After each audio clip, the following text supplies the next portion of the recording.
Football is built on glory, passion, and unforgettable triumphs.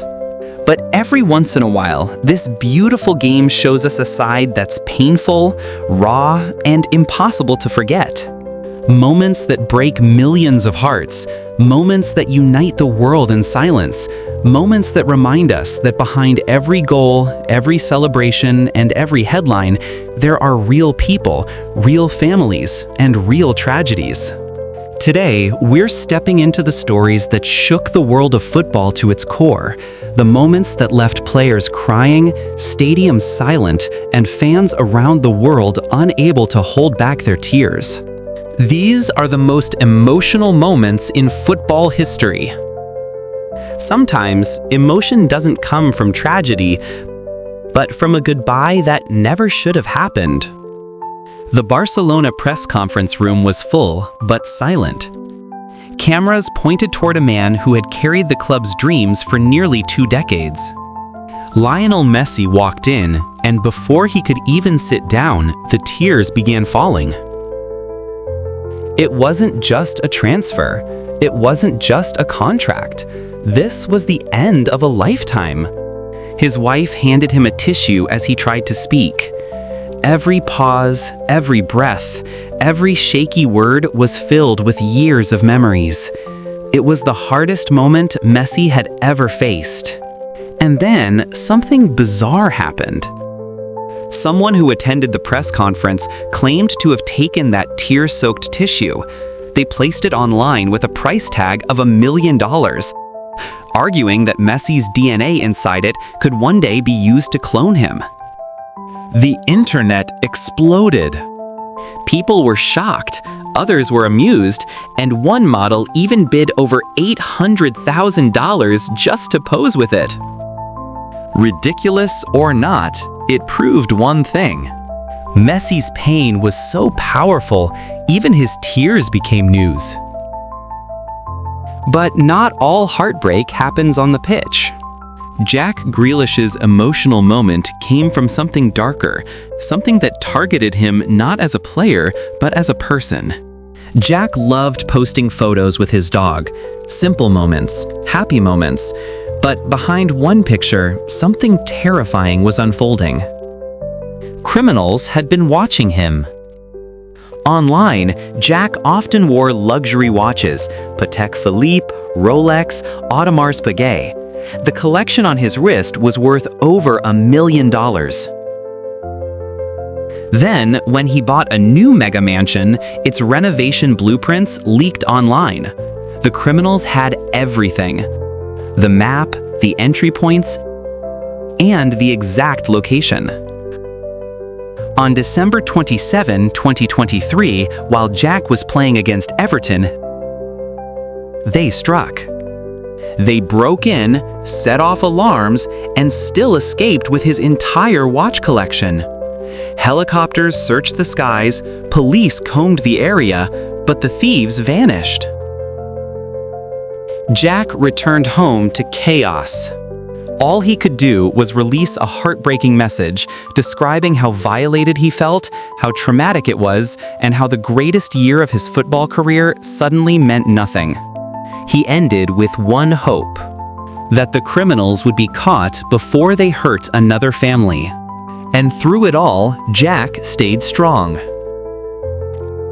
Some emotional stories begin with heartbreak, but end with greatness. Before Kevin De Bruyne became a football superstar, he was just a quiet boy from a small Belgian town who loved kicking a ball. He dreamed of turning pro, but his location made it nearly impossible. Big youth academies weren't nearby, and opportunities were rare.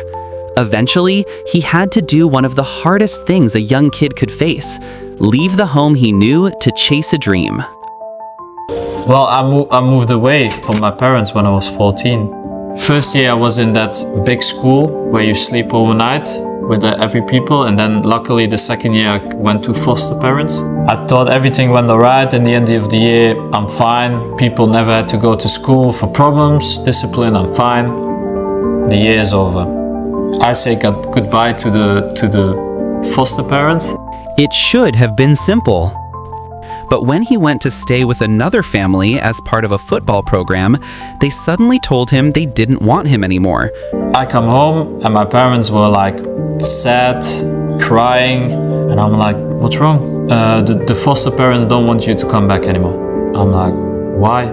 Because of who you are. They claimed he was too quiet, too shy, too different. I'm like, what? Yeah, you're difficult to handle, you're very quiet. The kids who were there, it's very difficult to interact. They just find you difficult. Yeah, it's not nice to hear because in the end, I'm just a quiet person, shy person, and that's been given to me as difficult. So in the end, you're like, I was going to my last year of school, so turning 17, and I was going to the second team of Genk. And I said to my parents, it broke him. But it also lit a fire inside him, a determination to prove them wrong. And he did. Kevin climbed higher and higher, eventually landing at Manchester City. He became a 2-time Player of the Year, broke records, scored world-class goals, won titles, and finished 3rd in the Ballon d'Or voting. He became one of the best players on earth. And the family who once rejected him? They reached out years later asking for forgiveness. 2 months' time, I will be in the first team. And after 1 month of preparation, I'm in the first team. Conversation, I think, beginning of the season, somewhere in August, with the mother. The mother came there because obviously she had the other people coming there. And she started to explain, yeah, but we wanted you to go to the boarding school and then in the weekend you can come. And I just said at that time, I'm like, you don't want me, I don't care. I don't care about you guys anymore. You know, I was nice to you. You didn't have the decency to say it. I'm 17 years old, I will say it to your face, I don't like you anymore. He never forgot. Some tragedies, though, don't break just one heart. They break an entire city. The sky outside Leicester City's King Power Stadium was clear when the club's owner, Vichai Srivaddhanaprabha, boarded his helicopter. Everything was routine. Players, staff, and fans had seen this takeoff countless times. Until the unimaginable happened. Seconds after rising above the stadium roof, a vital component, the control shaft, suddenly failed. The helicopter spun into chaos and crashed just outside the stadium.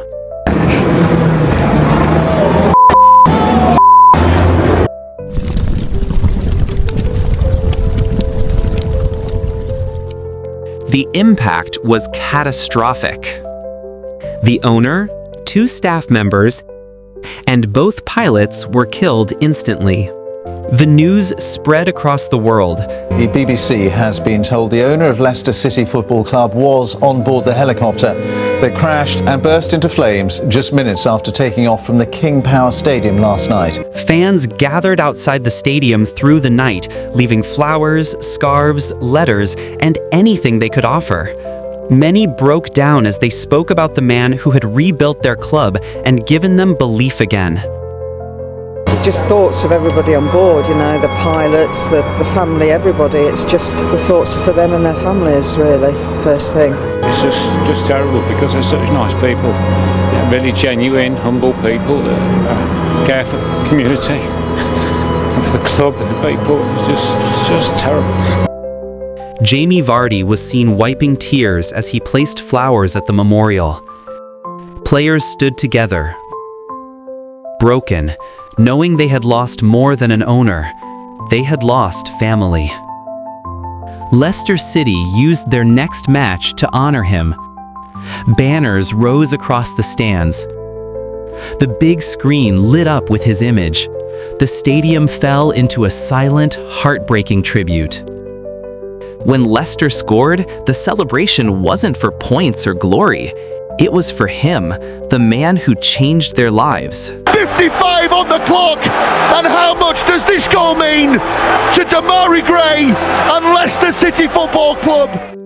Even after the match, the team traveled 6,000 miles to Thailand to attend his funeral. They hugged his son, prayed together, and stood united in grief. To this day, people still can't believe it happened. The next story begins with a tragedy that struck one of Manchester City's youngest and most passionate fans. Her name was Millie Rose, a little girl whose whole world revolved around football and especially one player, Phil Foden. She watched him play, cheered his name, and wore City's colors with the brightest smile. But without warning, her entire life changed. One day, Millie was rushed to the hospital for emergency surgery. Doctors discovered a severe infection that caused her organs to rapidly shut down.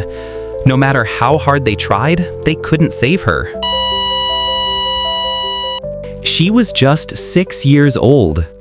When Manchester City learned what happened, the entire club stood still. Their next match was dedicated to her, and in the 6th minute, the age she never got to grow old from, the entire stadium rose for a powerful round of applause, a tribute to a tiny fan who had touched an entire club. But the most emotional moment came when Phil Foden stepped onto the pitch.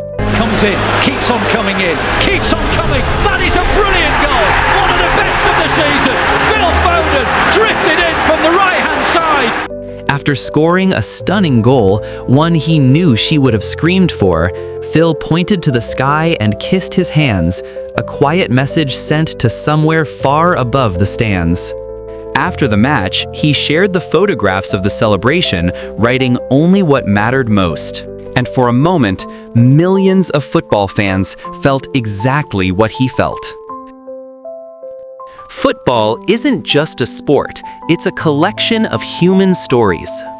Stories of joy, heartbreak, loss, triumph, fear, and strength. Moments like these remind us why the game matters. Why it can make entire cities cry, why it brings strangers together, and why the memories it creates live forever. Thank you for watching. And if you want more powerful stories like these, make sure you stay with us, because football will always have moments that touch the soul in ways nothing else can.